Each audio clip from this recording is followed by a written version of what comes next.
नमस्कार, आप देख रहे हैं जनता टीवी और मैं हूं आपके साथ अभिषेक। ताबड़तोड़ खबरों की शुरुआत करेंगे, लेकिन उससे पहले खबरें विस्तार से। हिंदी सिनेमा जगत में अब एक बार हिंदी सिनेमा जगत में एक बार फिर शोक की लहर दौड़ी है। बॉलीवुड और टीवी के जाने माने अभिनेता अनुपम श्याम का निधन हो गया। लोकप्रिय टीवी शो मन की आवाज प्रतिज्ञा में ठाकुर सज्जन सिंह की भूमिका निभाने वाले अनुपम को लेकर कहा जा रहा कि वे पिछले काफी समय से बीमार चल रहे थे। अभिनेता का मुंबई के एक हॉस्पिटल के आईसीयू में भर्ती थे, जहां रविवार रात को उनका निधन हो गया।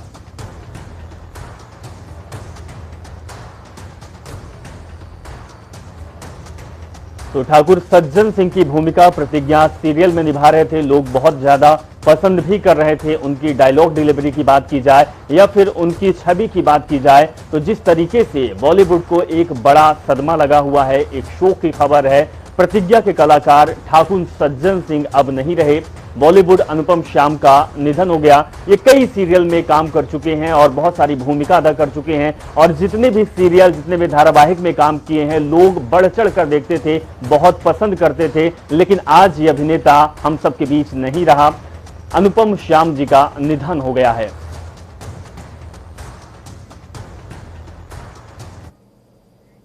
तो वहीं अभिनेता के निधन पर सीएम योगी आदित्यनाथ भी शोक जताया। उन्होंने ट्वीट करते हुए लिखा कि सुप्रसिद्ध अभिनेता अनुपम श्याम ओझा जी का निधन अत्यंत दुखद है। मेरी संवेदनाएं शोक संतृप्त परिजनों के साथ है। प्रभु श्री राम से प्रार्थना है कि दिवंगत आत्मा को अपने श्री चरणों में स्थान तथा उनके शोक संतृप्त परिजनों और प्रशंसकों को यह दुख सहन करने की शक्ति प्रदान करे। ओम शांति।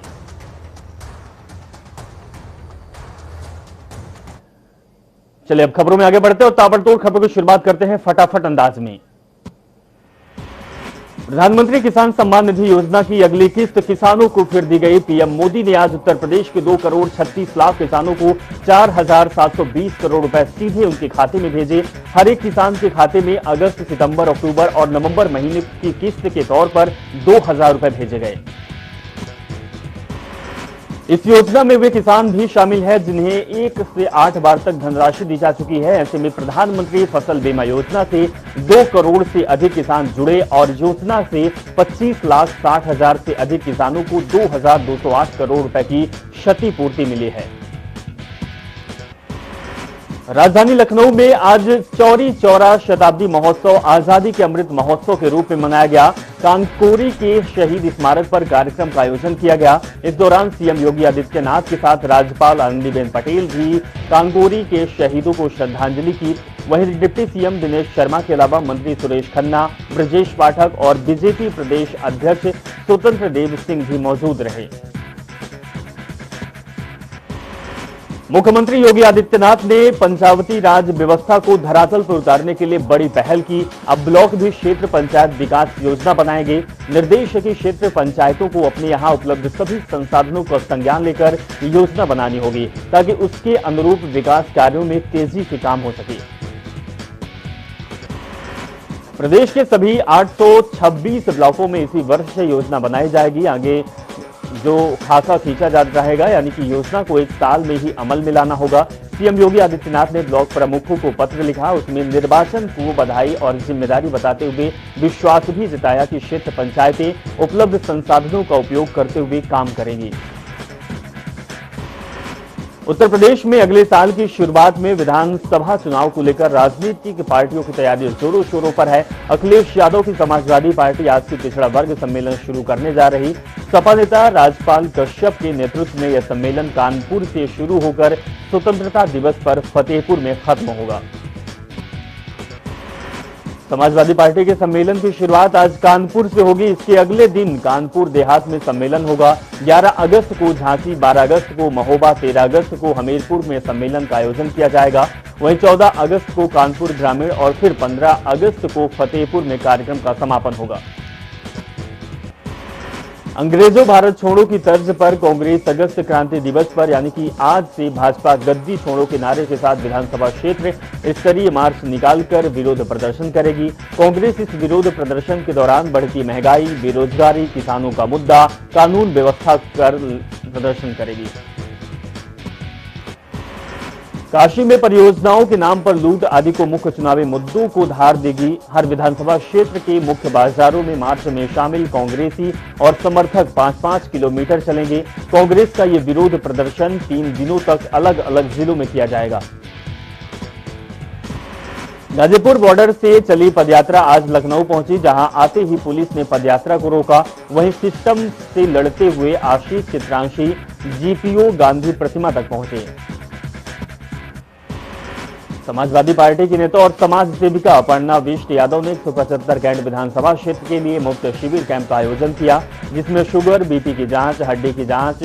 शिविर कैंप में सैकड़ों की तादाद में लोग पहुंचकर मुफ्त शिविर का कैंप का आनंद उठाया, लाभ लिया।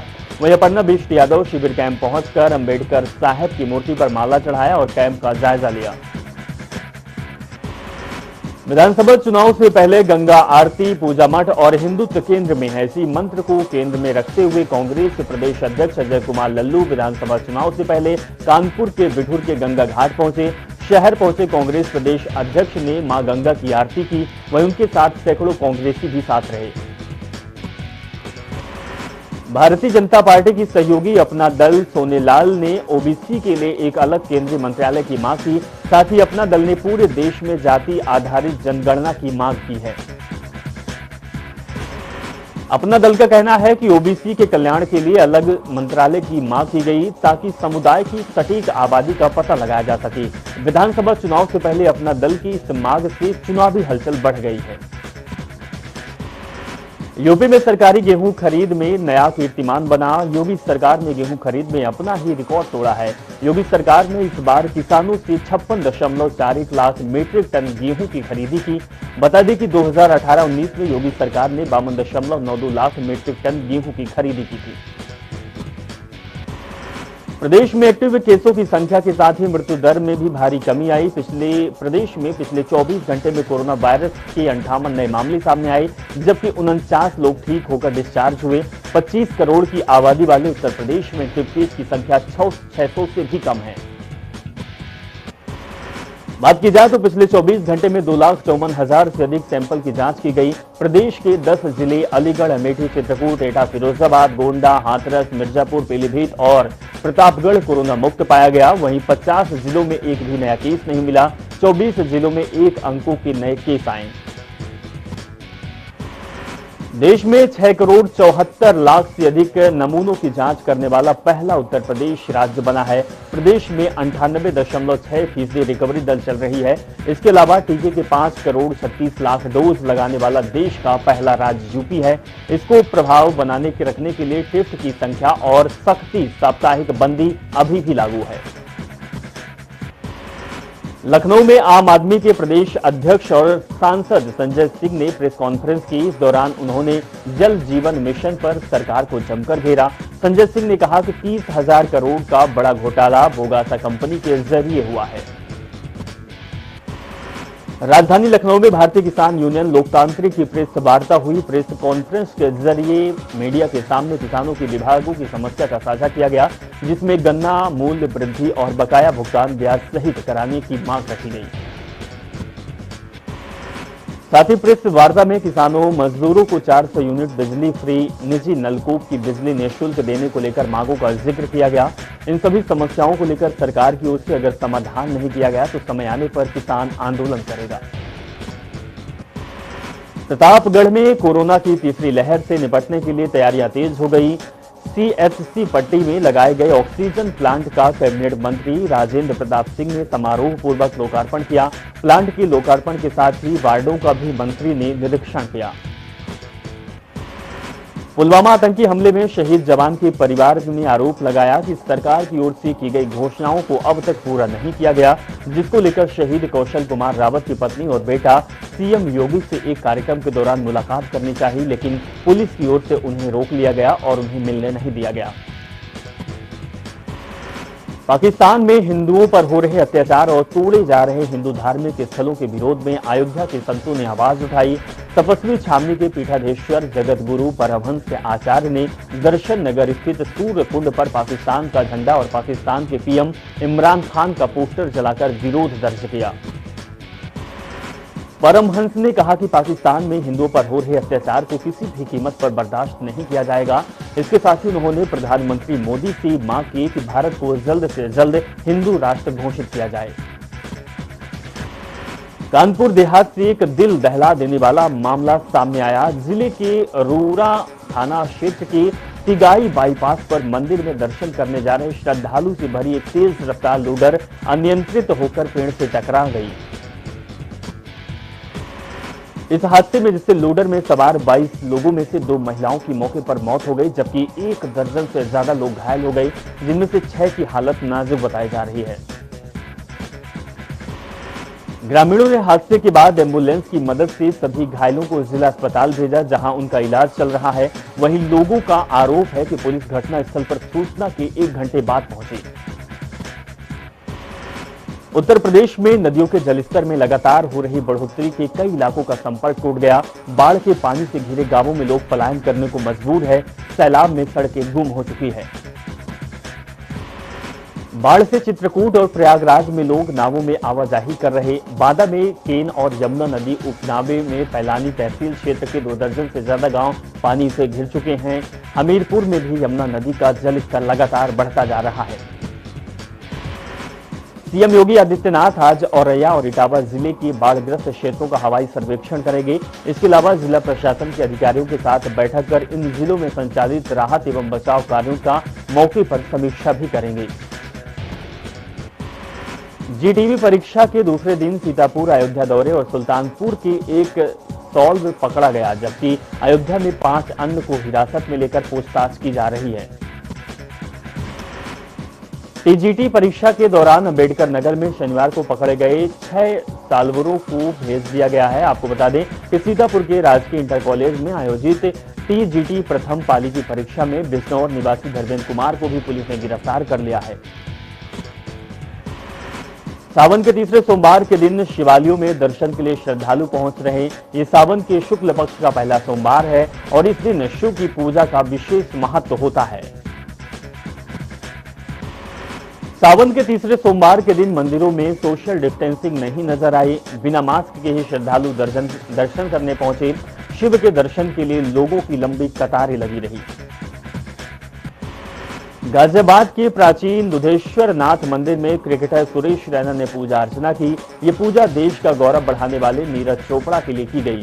पूजा में नीरज चोपड़ा की दीर्घायु और आगे भी विजयी होने की कामना की गई।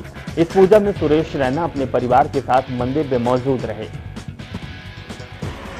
पीलीभीत के सुनगढ़ी थाना क्षेत्र में खेत में काम कर रहे मजदूरों की हाई टेंशन लाइन की चपेट में आने से किसान की मौके पर मौत हो गई, तो वहीं 2 लोग बुरी तरह से घायल हो गए। सूचना पर पहुंची पुलिस ने शव को कब्जे में लेकर पोस्टमार्टम के लिए भेजा और अस्पताल में उनका इलाज चल रहा है। कानपुर के विक्रूकांड मामले में जेल में बंद खुशी दुबे का मामला सुप्रीम कोर्ट पहुंच चुका है। खुशी दुबे ने सुप्रीम कोर्ट में इलाहाबाद हाई कोर्ट में फैसले को चुनौती दी है। आपको बता दें कि खुशी दुबे ने हाई कोर्ट से अपनी खराब सेहत का हवाला देकर जमानत मांगी थी, लेकिन सुनवाई के दौरान उसकी जमानत याचिका खारिज कर दी गई, जिसके बाद खुशी दुबे ने हाई कोर्ट के फैसले को चुनौती दी है। बिजनौर के बाद जनपद मुजफ्फरनगर में बहुजन समाज पार्टी के तत्वाधान में प्रबुद्ध वर्ग सम्मेलन का आयोजन हुआ, जहां पर मंच पर बोलते हुए सतीश चंद्र मिश्रा ने विक्रूकांड का जिक्र करते हुए भाषण की शुरुआत की। शराब माफिया के विरुद्ध शासन और डीजीपी मुख्यालय के निर्देश अनुसार कार्रवाई करते हुए एटा पुलिस ने शराब माफिया की 1,35,000 रुपए की चल अचल संपत्ति जब्तीकरण की कार्रवाई की। शराब माफिया अभियुक्त महोदय उर्फ अंकित की चल अचल संपत्ति गैंगस्टर अधिनियम के तहत जब्त की गई। बांदा में यमुना नदी का लगातार जलस्तर बढ़ने से लोग सामान समेटकर घर छोड़ने लगे हैं। प्रशासन ने 3 सेक्टरों में बांटकर 17 बाढ़ चौकियां बनाई। पीड़ितों की मदद के लिए पीएचसी को भी तैनात कर दिया गया। साथ ही बाढ़ प्रभावित क्षेत्रों में जिलाधिकारी दौरा कर रहे हैं और नाविकों की सूची तैयार कर तुरंत लोगों तक मदद पहुंचाने को कहा है। कांग्रेस के अल्पसंख्यक मोर्चा ने स्पीक अप माइनॉरिटी कैंपेन के तहत 9वें संस्करण में भारत छोड़ो आंदोलन के संघ परिवार की ओर से अंग्रेजों को दिए जाने वाले लोगों से संवाद किया। आपको बता दें कि इस दौरान नेताओं और कार्यकर्ता ने आरएसएस के कई अन्य पहलुओं पर ऐतिहासिक साक्ष्यों के साथ बात रखी। औरैया कोतवाली क्षेत्र के हाजी गैरेज के पास एक प्राइवेट हॉस्पिटल के प्रसव के दौरान महिला की मौत हो गई, जिसके बाद महिला की मौत उत्तेजित परिजनों ने प्राइवेट हॉस्पिटल में हंगामा काटा। परिजनों के अनुसार पहले भी कई बार अस्पताल में इसी तरह की मौतें हो चुकी हैं। प्रतापगढ़ में पुलिस और बदमाशों के बीच अंतु थाना इलाके के सिंघनी पुल के पास मुठभेड़ हुई। इस दौरान हिस्ट्री शीटर बदमाश श्याम बहादुर वर्मा के पैर में गोली लग गई। वहीं दूसरे बदमाश के साथी मोहम्मद हुसैन को सर्च ऑपरेशन के दौरान पुलिस ने गिरफ्तार कर लिया। पुलिस को आरोपी के पास से चोरी की बाइक और तमंचा भी बरामद किया गया।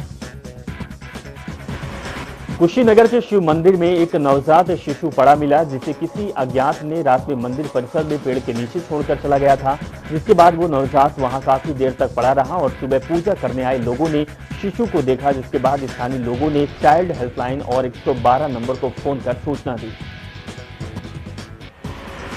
मुख्यमंत्री पुष्कर सिंह धामी ने अक्षय पात्र संस्था के सहयोग की आवास विहीन लोगों को राशन किट बांटी। साथ ही मोबाइल वैन के माध्यम से कोविड-19 वैक्सीनेशन योजना की हरी झंडी दिखाकर शुरुआत की। सीएम धामी ने राशन किट वितरित के दौरान कहा कि सरकार हर जरूरतमंद की मदद के लिए खड़ी हुई है।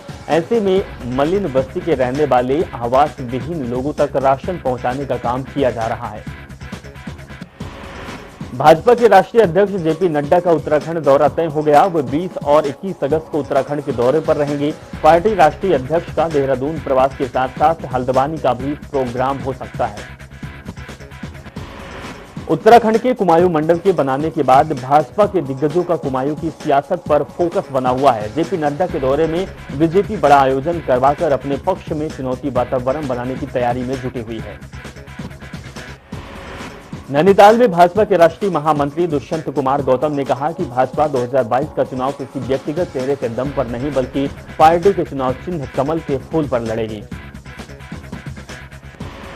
दुष्यंत गौतम ने कार्यकर्ताओं को संबोधित करते हुए कहा कि कोरोना काल में जिस तरह भाजपा के कार्यकर्ताओं ने लोगों की सेवा की, वो अतुलनीय है। उन्होंने कहा कि कोरोना काल में जहां सभी पार्टियां घरों में कैद थी, तहां भाजपा कार्यकर्ताओं ने लोगों की सेवा की और लोगों के बीच जाने का काम किया। राष्ट्रवादी जनलोक पार्टी के कार्यकर्ताओं ने शेर सिंह राणा के नेतृत्व में दिल्ली दून नेशनल हाईवे पर जाम लगा दिया। जिले भर में कार्यकर्ता अपनी मांगों को लेकर रैली के रूप में हरिद्वार पहुंच रहे थे। पथरी क्षेत्र के फेरूपुर में कुछ कार्यकर्ताओं को पुलिस ने रोक लिया। पार्टी कार्यकर्ता सिटी मजिस्ट्रेट जगदीश लाल की बेरोजगारी, महंगाई आदि मुद्दों को लेकर ज्ञापन देने के बाद कार्यकर्ता वापस लौट गए। पार्टी कार्यकर्ताओं का आरोप है कि उन पर लाठीचार्ज भी किया गया। इससे नाराज हरिद्वार पहुंचे कार्यकर्ताओं ने ऋषिकुल पुल के पास NH 58 पर जाम लगा दिया। उत्तराखंड में बीते 24 घंटे में 18 कोरोना संक्रमित मिले। वहीं एक मरीज की मौत नहीं हुई, जबकि 46 मरीजों को ठीक होने के बाद उन्हें घर भेज दिया गया। स्वास्थ्य विभाग की ओर से जारी बुलेटिन के मुताबिक रविवार को 17,116 सैंपलों की जांच रिपोर्ट नेगेटिव आई। वहीं 3 जिलों बागेश्वर, चमोली और पिथौरागढ़ में एक भी मरीज सामने नहीं आया। प्रदेश में अब तक कोरोना के कुल संक्रमितों की संख्या 3,42,392 हो गई। इनमें से 3,28,522 लोग ठीक होकर घर जा चुके। प्रदेश में कोरोना के चलते अब तक कुल 7,367 लोगों की जान जा चुकी है। प्रदेश में बीते 24 घंटे के अंदर 32,995 लोगों का वैक्सीन दी गई। प्रदेश में अब तक 50,38,435 लोगों को वैक्सीन की पहली डोज दी जा चुकी है और 15,82,205 लोगों को दूसरी डोज देनी है।